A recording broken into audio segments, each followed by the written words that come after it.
This chair right here next to me, that was Bob's. 59 years sitting in that same spot every single night.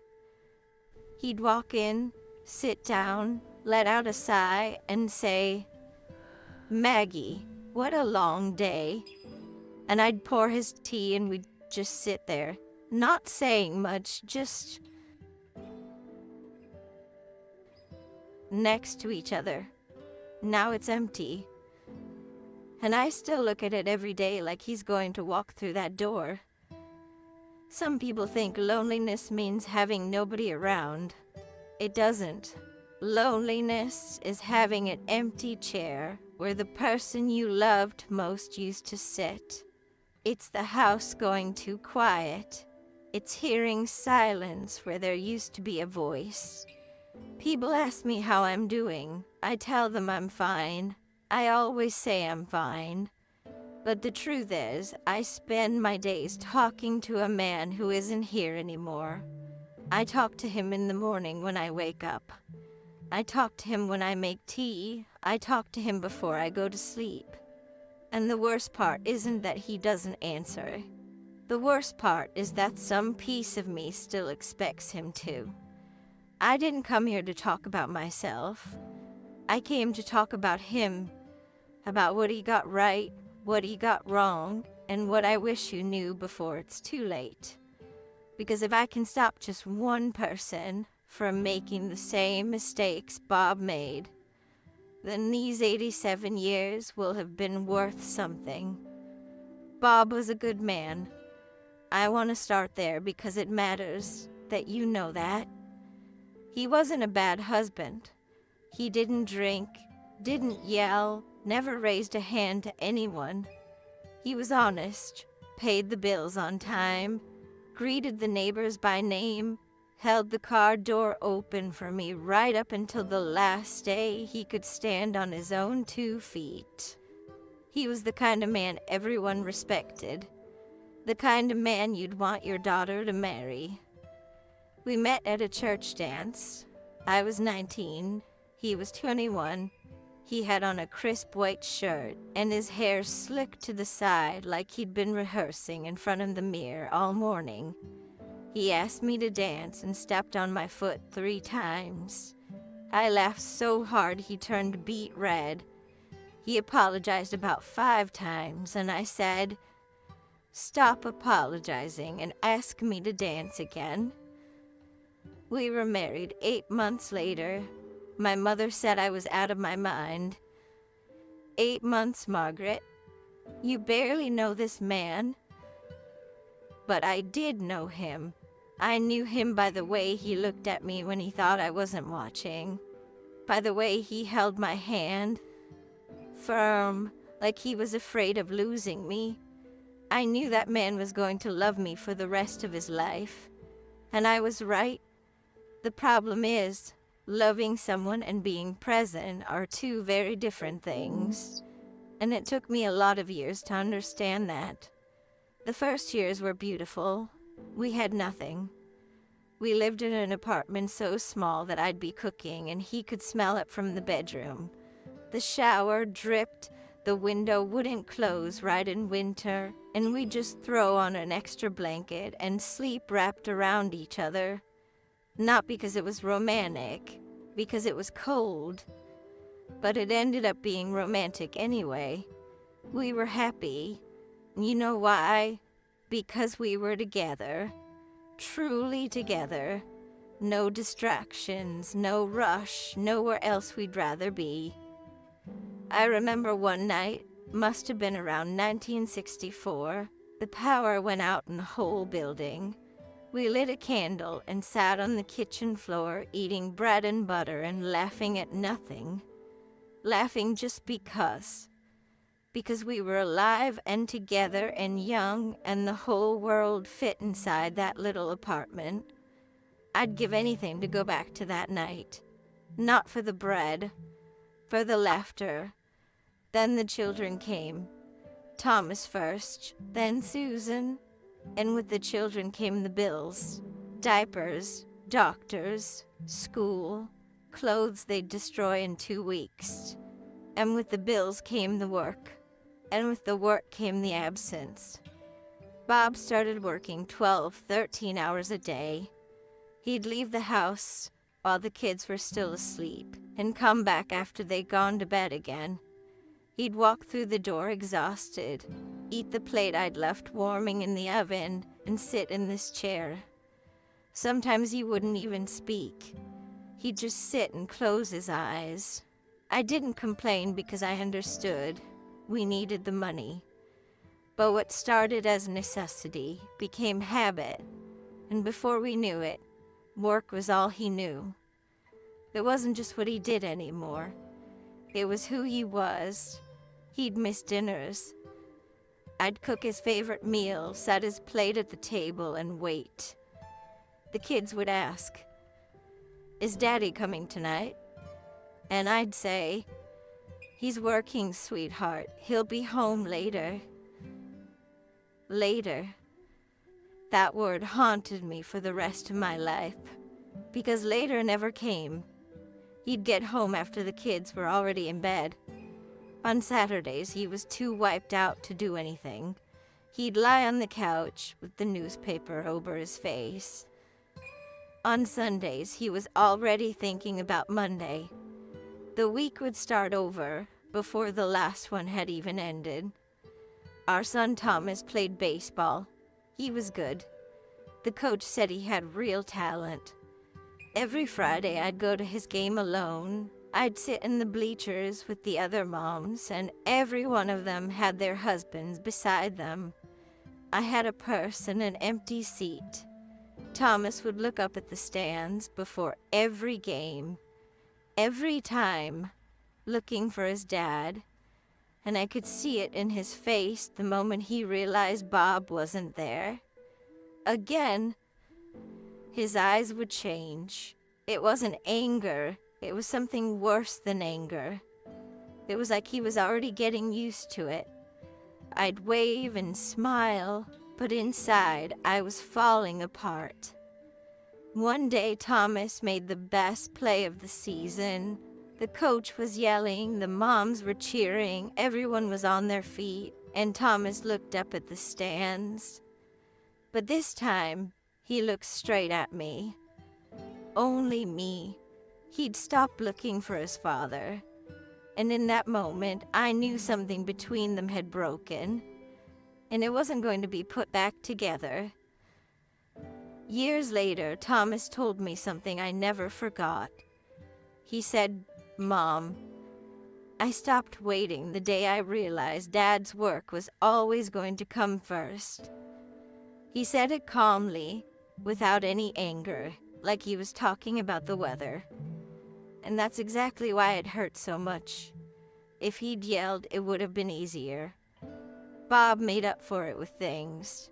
That was his way of apologizing without opening his mouth. He bought a bigger house, traded in the car, got Thomas a new bike, got Susan a fancy imported doll. He'd show up on birthdays with presents all wrapped up with bows and cards. But you know what I really wanted?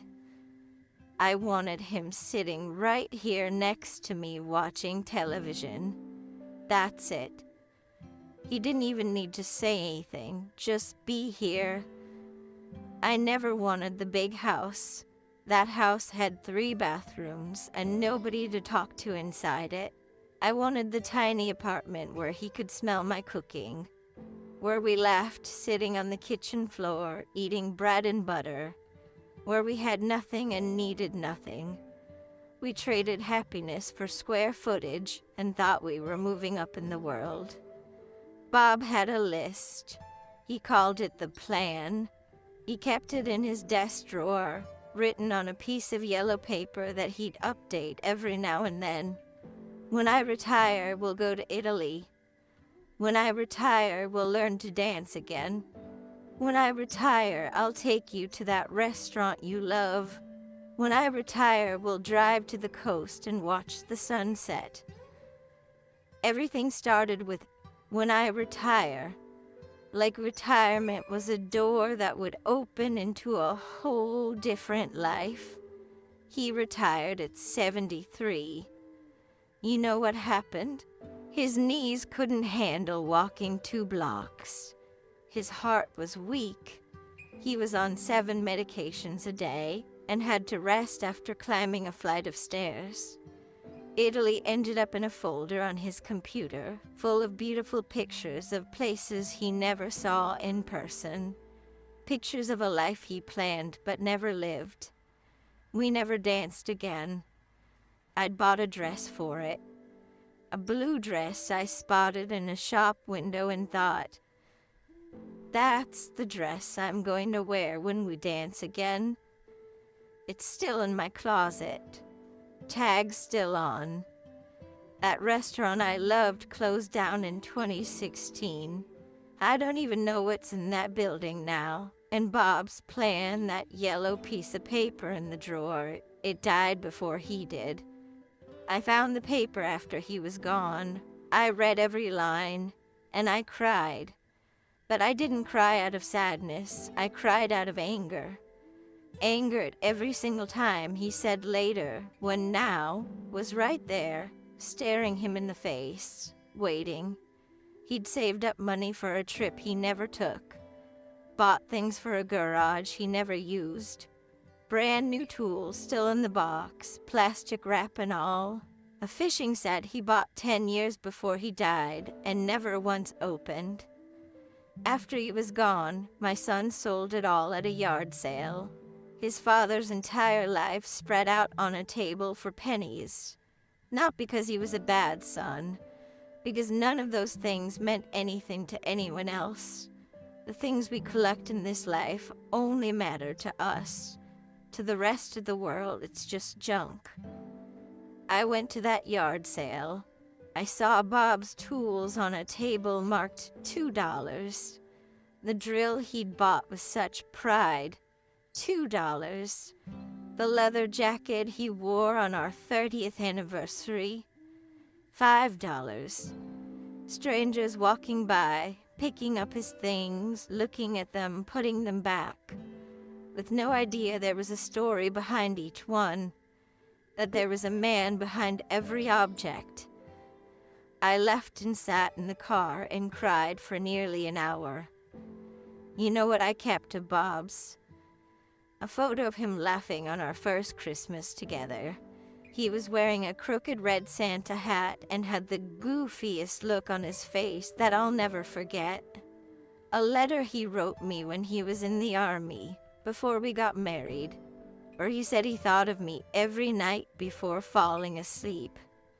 And his jacket, I haven't washed it. It still smells like him.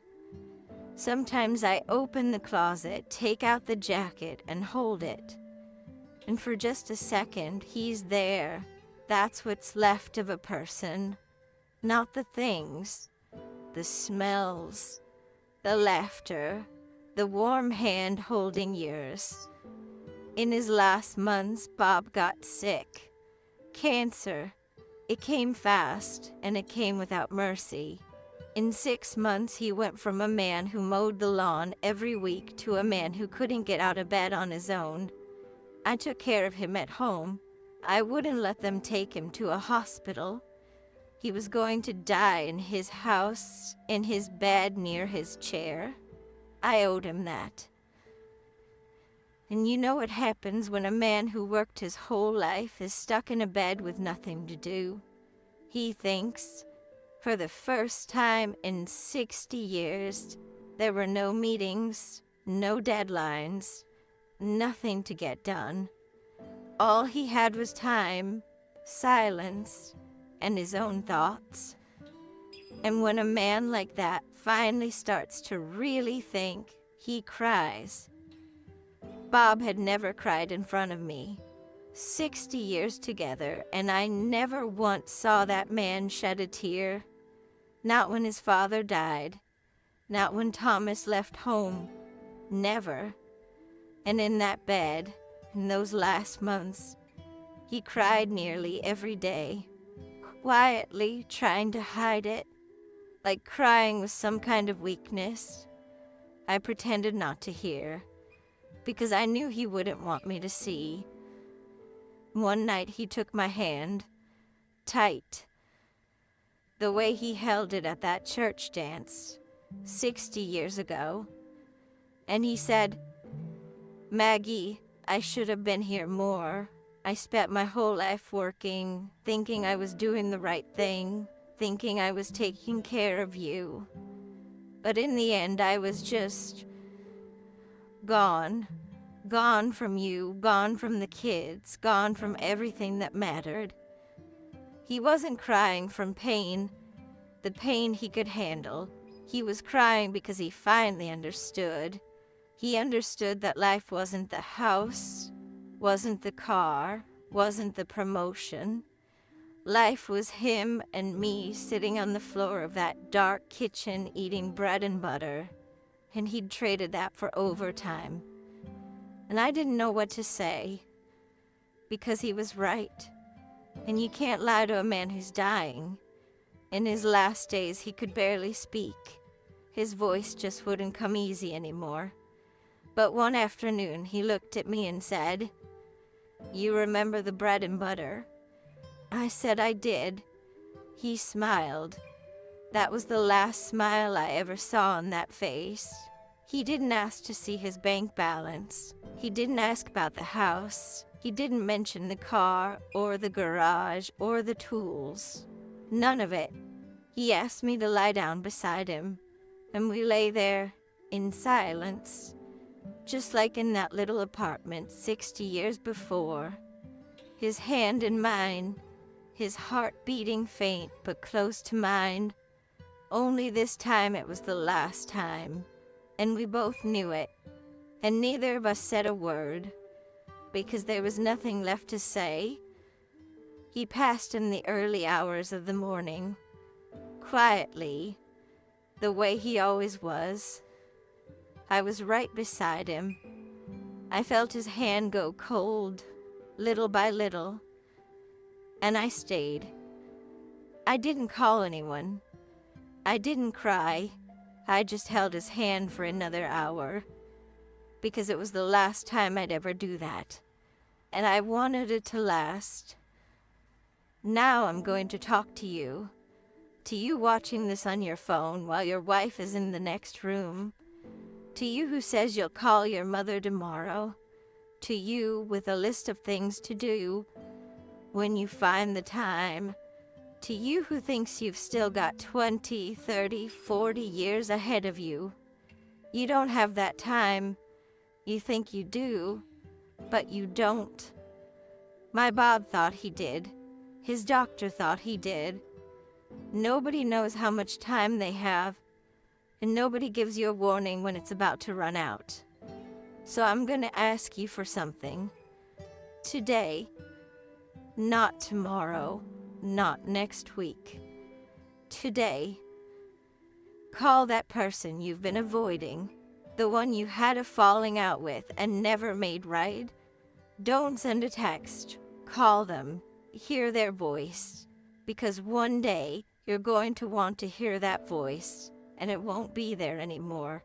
Walk through the door tonight and hold whoever's there. Not the kind of hug where you're already pulling away. A real one, the kind that lasts long enough for you to feel the other person's heartbeat. That's the hug you remember when it's all over. If you're in a fight with someone, settle it. Say you're sorry, even if you think you're right. Because pride doesn't follow you to the funeral, but regret stays with whoever's left behind. It stays forever. I know because I carry Bob's regret with me every single day. If you're missing your kid's game because of work, leave the office. Go. Work will be there tomorrow. Your child looking up at the stands, searching for your face, that won't. And if you've got a plan for when you retire, be careful. Tear that plan up and start now, because the body gives out before the spirit does. And by the time you finally have the time, maybe you won't have the legs to walk through Italy, Maybe the restaurant will have closed. Maybe the person you wanted to take won't be here anymore. Don't wait for retirement to start living. Retirement is a hope.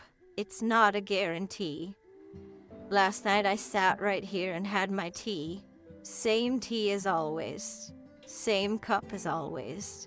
And I looked at this chair and I said, Bob, I forgive you. You did what you thought was right.